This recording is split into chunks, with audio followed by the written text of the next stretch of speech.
Hello everyone, my name is Matt Reid and welcome to a new semester of Movie Snobs.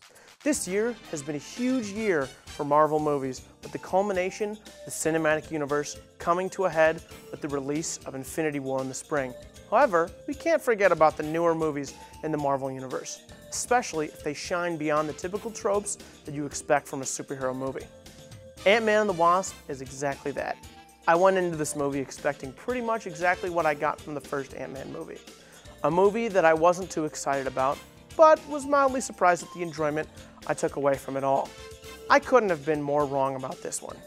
Now, usually, when I watch a movie the first time, I always love it. I mean, honestly, I loved Justice League the first time I saw it. After the first round, I'll wait a bit, watch it a second time, and start to nitpick and hate the movie. Then on the third round, after weighing what I liked against the problems I had with the flick, I get my final, fully formed opinion. Though I went through the motions, I loved it more and more each time. Let me first go on and warn you that I will be talking about the general characters in this movie. None of the actions, just their general characters. So in case you know nothing about the movie's plot, or who is who in the character scheme and want to keep it that way, here's the warning. First, I want to talk about the part of most Marvel movies that I react to in theaters the most. The comedy. Some movies in the MCU want to be a little more serious, but shoehorn in comedy like they think they have to, while others, like Guardians of the Galaxy, can recognize that they are sillier and have laughs woven into the plot.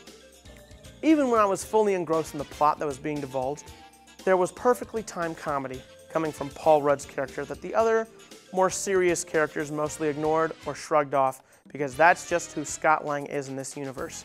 And that's a level of immersion that I don't usually think about in a Marvel movie. I have watched this movie 4 times, and I still laugh at the jokes, every time.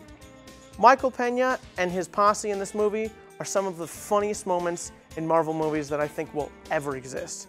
If Michael Pena's character was shoehorned into every Marvel movie from here on out, I would enjoy them that much more. Next, I want to point out the characters and how well they coexist with each other on screen. Once again, the chemistry between the 3 main characters that are Scott, Hope, and Hank is right on point.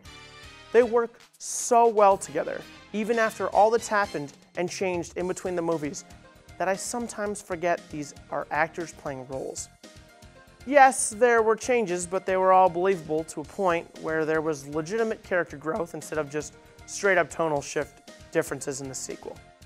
The side characters that reprise their roles are no exception, but they tend to keep their same character traits with little growth, and that's a good thing. We want our main heroes to grow dramatically and change so that they can become better, while we want our secondary characters to provide what they've always provided for us, entertainment value. Also, talking about the character strength in this movie, I want to mention how flawlessly some of the new characters worked with the pre-existing Marvel universe. While there was a problem or two, the characters seemed believable as a whole. The villain was somewhat relatable and not another ERJB or evil robot Jeff Bridges, one-off villain whose story starts and ends within the runtime of the movie. Though similar, you understood her motives for what role she played in the film. One of my favorite parts in this movie was Randall Park's character. He played an FBI agent in charge of Scott's house arrest. And every single time he's on screen, he steals the scene. He is slowly starting to become one of my favorite actors. The plot was the next thing I looked at when reviewing the movie, and I was thoroughly impressed. More often than not, when a movie faces an imminent danger, I often ask, why wouldn't the other Avengers be here to help? That's what friends are for, right? This movie doesn't have that problem. Since the other superheroes are on the run already, it makes sense that they can't be called for help. The problem with their challenges also are not structured as large battles that they have to fight, but as challenges specific to their stories, and that makes for a much more grounded movie, despite the fact that they are talking about subject matter that includes giant and ant-sized superheroes and alternate dimensions.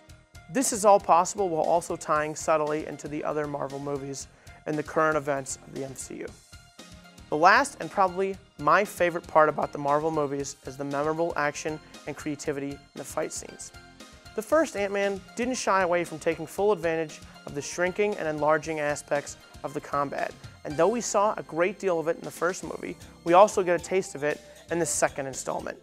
This makes for some memorable and creative combat like no other heroes of the MCU are capable of. There are unique fight scenes in this already wonderful movie, and that adds that much more to this picture. The way they blend the enlarging and shrinking aspects of their powers with the fast-paced, funny, yet enthralling combat. All I want to do is talk about them, but that would rob you of the enjoyment of seeing them for the first time when you watch the film, which I highly recommend. Writing this review was one of the hardest things that I have done, because this movie was so good that if I talked about it any more than I already have, I would start to spoil it all the way through.